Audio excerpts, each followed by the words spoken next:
Hey, what's up, everybody? True Boxing here. Thank you for coming back to Get Hit with the Truth. So today we are continuing the 2025 Boxing Awards, and this is going to be the overall win of the year. And I'm sorry these Boxing Awards have lagged, everybody, but I'm doing the best I can trying to bust everything out with everything I got going on in my personal life. No excuses, though. I'm finishing them up as soon as possible. Only have a few more left after this video. So the overall win of the year, there's a ton of candidates to mention. I'm going to roll right through them from 122 all the way to heavyweight, and then I'll give you my top 12. Starting with 122 super bantamweight, Naoya Inoue's 8th round TKO of Ramon Cardenas to retain the undisputed title. Then it's Naoya Inoue's 12-round unanimous decision over MJ Marajan Akhmadaliev to retain the undisputed title. Then it's Naoya Inoue's 12-round unanimous decision over David Allen Picasso to retain the undisputed title. I threw in there Junto Nakatani's 12-round decision over Sebastian Reyes. And then I did Ramon Cardenas' 10-round unanimous decision over Brian Acosta. At 126 featherweight, I had Stephen Fulton Jr.'s 12-round unanimous decision over Brandon Figueroa to capture the WBC title. Rafael Espinosa's 7th-round TKO win over Edward Vasquez to retain the WBO title. Angelo Leo's 12-round majority decision over Tomoki Kameda to retain the IBF title. Nick Ball's 12-round unanimous decision over Sam Goodman to retain the WBA title. And then Rafael Espinosa's 11th-round TKO win over Arnold Kaigai to retain the WBO title. At 130, I did O'Shaquie Foster's 12-round unanimous decision over Stephen Fulton Jr. to retain the WBC title. Then Eduardo Nunez, his 12-round unanimous decision over Masanori Rikishi to capture the vacant IBF title. Anthony Kakachi's 9th-round TKO over Lee Wood. Jaza Dickens' 10-round unanimous decision over Zelfa Barrett. And then Jaza Dickens' 4th-round knockout victory over Albert Badargaziev to win the WBA interim title. At 135 lightweight, I did Shakur Stevenson's 12-round unanimous decision over William Zepeda to retain the WBC title. Keyshawn Davis's 4th-round knockout victory over Dennis Berianchik to capture the WBO title. Floyd Schofield's 1st-round knockout victory over Tevin Farmer. Abdullah Mason's 12-round unanimous decision over Sam Noakes to capture the vacant WBO title. And then Raymond Maritaya's 12-round unanimous decision over Zaur Abdullayev to capture the IBF interim championship.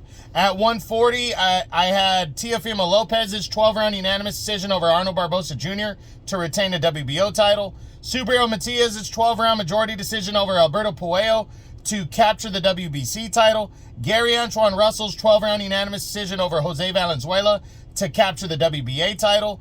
Arnold Barbosa Jr.'s 12-round split decision over Jack Catterall to capture the WBO interim title. And then Alberto Puello's 12-round split decision over Sandor Martin to retain the WBC title. At 147 welterweight, I had Devin Haney's 12-round unanimous decision over Brian Norman Jr. to capture the WBO title. Boots Ennis' 6th-round TKO victory over Imantas Stanionis to unify the WBA and IBF welterweight titles. Rolly Romero's 12-round unanimous decision over Ryan Garcia to win the WBA regular title. Lewis Crocker's 12-round split decision over Paddy Donovan in their rematch as he captured the vacant IBF welterweight title. And then Brian Norman Jr.'s 5th-round knockout victory over Jin Sasaki to retain the WBO title. At 154, I have Virgil Ortiz's 12-round unanimous decision over Israel Madrimov to retain the WBC interim title. Then Virgil Ortiz's 2nd-round knockout victory over Erickson Lubin to retain the WBC interim title. Sebastian Fondora's 7th-round TKO victory over Tim Tszyu in their rematch as he retained the WBC title. Abbas Baral's 12-round unanimous decision over Yoenis Tellez to capture the WBA interim title. And then Brandon Adams' 10-round unanimous decision over Sergey Bohachuk in their rematch. At 160 middleweight, Chris Eubank Jr.'s 12-round unanimous decision over Conor Benn in their first fight. Then Conor Benn's 12-round unanimous decision over Chris Eubank Jr. in their rematch. Jesus Ramos' 12-round unanimous decision over Shane Mosley Jr. to capture the vacant WBC interim title. Aaron McKenna's 12-round unanimous decision over Liam Smith. And then Yoeli Hernandez's 10-round unanimous decision over Kyrone Davis. 168 super middleweight. Canelo's 12-round unanimous decision over William Skull to unify all 4 belts and become undisputed champion for his second time. Then Terrence Crawford's 12-round unanimous decision over Canelo Alvarez to capture the undisputed super middleweight title. Hamza Shiraz's 6th-round knockout victory over Edgar Berlanga. Osleys Iglesias, his 8th-round TKO victory over Vladimir Shishkin. Jose Armando Resendez's 12-round split decision over Caleb Plant to capture the WBA interim title. 175 light heavyweight, I have Dimitri Bivol's 12-round majority decision over Arthur Beterbiev in their rematch to capture the undisputed light heavyweight title.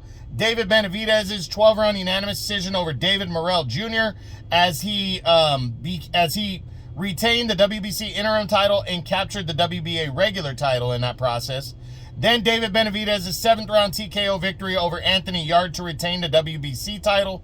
And then Callum Smith's 12-round unanimous decision over Joshua Buatsi as he captured the WBO interim title.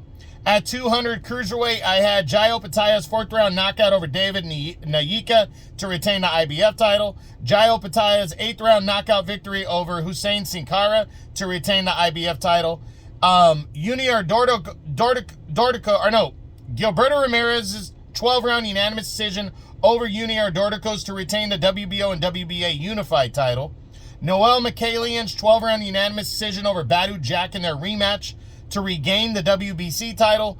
And then Chris Billum-Smith's 12-round unanimous decision over Brandon Glanton in a contender's bout.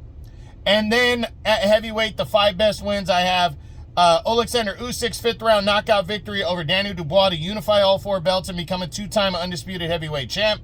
Ajay Kabayel's 6th-round knockout victory over Zhilei Zhang to capture the vacant WBC interim title. Fabio Wardley's 10th-round knockout victory over Justice Hooney, who was previously undefeated. Fabio Wardley's 11th-round TKO victory over Joseph Parker to capture the WBO interim title.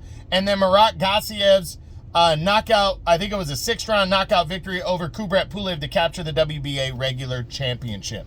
So those are all the honorable mentions and candidates. I did the 5 best from each weight class, all 12 weight classes. I just wanted to recognize them before I got into my top 12. So here we go. Number 12. Well, first off, I want to mention the fights that just missed out. So basically, they're the honorable mentions. Devin Haney's 12-round unanimous decision over Brian Norman Jr. was one of them. Hamza Shiraz's 6th-round knockout over Edgar Berlanga just missed. Shakur Stevenson's 12-round unanimous decision over William Zepeda. Chris Eubank Jr. and Conor Benn, both their fights, number 1 and 2. O'Shaquie Foster's 12-round unanimous decision over Stephen Fulton Jr. Stephen Fulton Jr.'s 12-round unanimous decision over Brandon Figueroa. Keyshawn Davis's 4th-round knockout of Dennis Berinchik. And then Canelo Alvarez's, whether you liked it or not, his 12-round unanimous decision over William Skull. Get there. But the top 12, here we go. From number 12, I have Ajay Kabayel's 6th-round knockout victory over Zhilei Zhang. This took place on the last Crescendo card, which was the undercard. In my opinion, is still the best top-to-bottom card I've ever seen. And that was headlined by the rematch between Dimitri Bivol and Arthur Beterbiev for the undisputed light heavyweight title. Kabayel went in there undefeated. He 23 and 24. He was on fire, knocking out Arslanbek Makhmudov and then Frank Sanchez on big cards. And then he got the opportunity against Zhilei Zhang. Zhang had lost the prior year to Joseph Parker after knocking out, but then came back and destroyed Deontay Wilder. So this was an interesting one because the vacant WBC title was on the line, and Kabayel dominated Zhang with the body attack, knocking him out in 6 rounds and claimed the WBC interim title. And now he's the universally considered number 1 ranked contender overall for Alexander Usyk. So absolutely deserves to be recognized. That was a great win right there. Number 11, I went with David Benavidez, his 7th round TKO victory over Anthony Yarde to retain the WBC light heavyweight title. It headlined his own pay-per-view card in November, had a good card underneath. Anthony Yarde, a former 2-time world title challenger coming in, had always been trouble for his opponents. David Benavidez went out there and walked him. He totally dominated Anthony Yarde, start to finish. It wasn't close. Stopped him, retained his WBC light heavyweight title. Really impressive performance in his first stoppage win in the light heavyweight division. So it was a good win for him. Number 10, I went with Sebastian Fundora's 7th round TKO victory over Tim Tszyu in their rematch as Fundora retained the WBC super welterweight title at 154. Coming in, Fundora, it was considered a 50-50 fight after their first fight was a split decision victory that Fundora won in a bloody brawl. A lot of people were looking at this fight as, you never know, Tszyu had been knocked out by Bakram Murtazaliev in October of the prior year, so a lot of people were looking at this as, is Tim Tszyu going to be able to knock Fundora out? Is Fundora going to use his size? Are these two guys different from the first fight? And Fundora showed he was drastically different. He used the height, he used the reach, dominated Tim Tszyu in the rematch. Tszyu had his moments, but he pretty much picked him apart, beat him up, and stopped him in 7 to retain his title. Big win for Sebastian Fundora, so that one's number 10. Number 9, I went with Naoya Inoue's 12-round unanimous decision over MJ Marajan Akhmadaliev to retain the undisputed super bantamweight title at 122 pounds. Now, a lot of people might argue with this one, but to be honest, I don't care because this was a big win. MJ, this was a fight that was supposed to happen in 2023. MJ was upset by a split decision after a long inactivity. He fought Marlon Tapales, the veteran. Tapales, everybody thought Tapales was going to go toe-to-toe with MJ, and Tapales decided to stand back and counterpunch. Surprised a lot of people. MJ was headhunting, and first half of the fight, Tapales was on it, was doing well. MJ closed strong in the second half of the fight, but ended up losing a split decision. Tapales took the titles from MJ, handing him his first loss, and then went on to get destroyed against Inoue. Well, MJ had to build himself back up over the next couple of years and earn his chance to get Inoue in the ring, and it was still widely considered to be the guy that could give him trouble. MJ had some moments, but Inoue showed in this fight, and it was his 3rd fight of the year, how consistently good and dominant he is. He completely outworked, out-hustled MJ, complete 12-round unanimous decision to retain the undisputed championship at 122. Big win right here, and this one gets number 9. Number 8, Inoue again, his 8th round TKO victory over Ramon Cardenas to retain the undisputed title from back in May.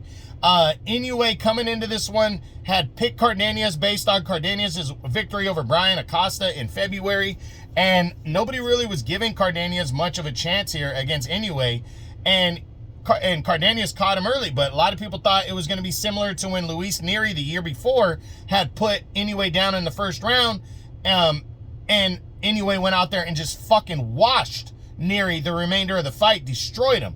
That's not what happened here. Inoue was in the toughest fight I've seen him in since his first fight with Nonito Donaire, and that was way back in the World Boxing Super Series. Cardenas kept having answers for Inoue. Inoue really had to dig deep and work hard to end up stopping Cardenas to retain his undisputed title, but by no means was this easy. Inoue worked his ass off to get this victory, and Cardenas proved that he's a legit contender. So that one finishes number 8 on the year. Number 7, I went with Boots Ennis, his 6th round TKO victory over Imantas Stanionis to unify titles at 147. I know a lot of people are going to knock Stanionis, and you can. His inactivity doesn't really have a big-time win outside of Radza Butayev from, 2022.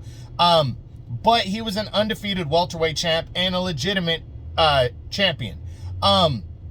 He fought Boots, and Boots dominated him. I mean, it wasn't close. Boots absolutely picked apart an undefeated, solid amateur fighter, very good amateur fighter, and a guy that had become a world champion. He absolutely fucking dominated him to unify belts. Unifying belts is a hard thing to do and a big thing. It's big in boxing. So Boots going out there and absolutely destroying Stanionis in 6 rounds, leaving no doubt and stapling his claim as the top dog at 147, that was good enough to finish number 7 for me.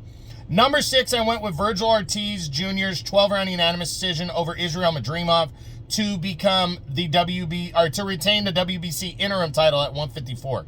This was a big fight right here. Ortiz was coming in an underdog going into this fight because Ortiz did not look great against Sergey Bohachuk 6 months prior, and this fight was also on the last crescendo undercard of Better Be a Bivol 2. So a lot of eyes were on this fight. It was a stacked-ass undercard, and I personally picked Madrimov, who is coming off of giving Terrence Crawford the toughest fight of his career. Madrimov did that well. His timing was good, awkward style, and I really believed he was going to completely outclass Vergil Ortiz. But Vergil Ortiz outworked him. He beat him to the punch consistently the entire fight and outworked Madrimov to a clean 12-round unanimous decision. Great win for Vergil Ortiz right here. If you consider Vergil Ortiz number 1 in the division like I do, it's because of this victory right here why you're going to do that. So big performance out of Vergil Ortiz. That finished number 6, just outside of my top 5. Number 5, and it was close, but I went with Fabio Wardley's 11th round TKO victory over Joseph Parker to capture the WBO interim title. A lot of people might argue this one, but Wardley was an undefeated fighter who is coming off of a big win over previously undefeated Justice Hooney, and was coming in against Parker as a setup, a tune-up guy. Parker was the interim champ. He was next in line to fight Alexander Usyk, and Usyk was gonna fight him. And then Wardley came in, and it was a dogfight between these two. Wardley tested Parker the entire fight, tooth and nail, good back and forth action. But he hurt Parker in the 10th round. But going into the 11th round, Parker was ahead on the scorecards. But Wardley kept the pressure on, kept coming, and a barrage of punches, somewhat of an early stoppage. But honestly, I think he was going to stop Parker anyways. Parker was hurt in that round, hurt bad, and Wardley goes on to win, but it didn't matter anyways because Parker would have ended up losing the fight no matter what because he tested positive for cocaine after. But Wardley, not only did he capture the interim title and pull off a big upset, but he was upgraded to full champion in November when Usyk decided not to fight him, and now he's a serious player in the heavyweight division. So this was a very significant victory for Fabio Wardley right here, eventually making him a world champ. That's number 5. Number 4, I went with David Benavidez's 12-round unanimous decision over David Morrell Jr. And some people might argue this one, but I'm going to give Benavidez his props here. Everybody knows, not claims, everybody knows that Canelo ducked Benavidez and was calling him out for years. But while Benavidez was calling out Canelo, he was also avoiding David Morrell Jr., who was calling him out. And Benavidez fought David Morrell. Battle of undefeateds at light heavyweight, and these two guys are both young contenders, and David Benavidez went out there and just completely outworked and dominated the action. It was competitive at moments. Morrell had his moments, but they were few and far between. David Benavidez really proved that he was the next guy in line after Better Be a Bivol, and really put his foot on the gas pedal, defeating David Morrell impressively. Again, headlining his own pay-per-view card. And this was a big win right here for Benavidez, and it shot him up the rankings, so this is good enough for number 4. Now, my top 3, without question, nothing even touched them. They were the top 3 all year. Number 3, Alexander Usyk's 5th-round knockout victory over Daniel Dubois to unify all 4 titles. This was a rematch to unify all 4 titles and become the undisputed heavyweight champion of the world for his 2nd time. Usyk had fought Dubois 2 years prior, and in 2023, and scored an 11th round TKO or a 9th round TKO, but he dominated the action most of that fight. But there was the controversial belt line shot that was landed that was ruled a low blow that put Usyk down hard.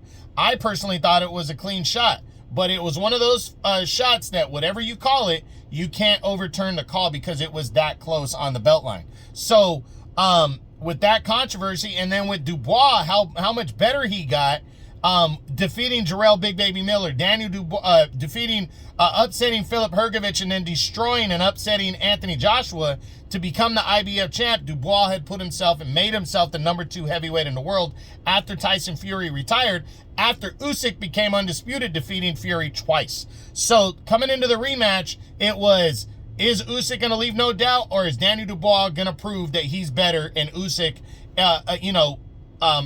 and extract his revenge? Not even. Alexander Usyk, without question, destroyed Daniel Dubois, stopping him in 5 rounds to become a 2-time undisputed world champ. Absolutely dominant performance. Very and definitely good enough for #2. #3 on the year. #2 goes to Dmitry Bivol's 12-round majority decision over Artur Beterbiev to capture the undisputed light heavyweight championship of the world in their rematch. It headlined, still, to my opinion, the biggest fight card, the most stacked fight card I've ever seen, top to bottom. The last Crescendo card in February. 4.5 months earlier, Beterbiev had scored a close 12-round majority decision victory to unify all belts and become undisputed. I called it in this fight. I said Bivol, that Beterbiev doesn't have fights this consistently. Running it back after 4.5 months was going to favor Bivol, and it did. Bivol took over in the second half of the fight and claimed a majority decision in their rematch, another close fight, to capture the undisputed title, become a 2-time light heavyweight champ, and become the top dog at 175. Career-defining win, great victory right here, and it was just awesome. It was an awesome performance, and it's going to set up a rubber match between the two, as they clearly are the top 2 light heavyweights in the world right now.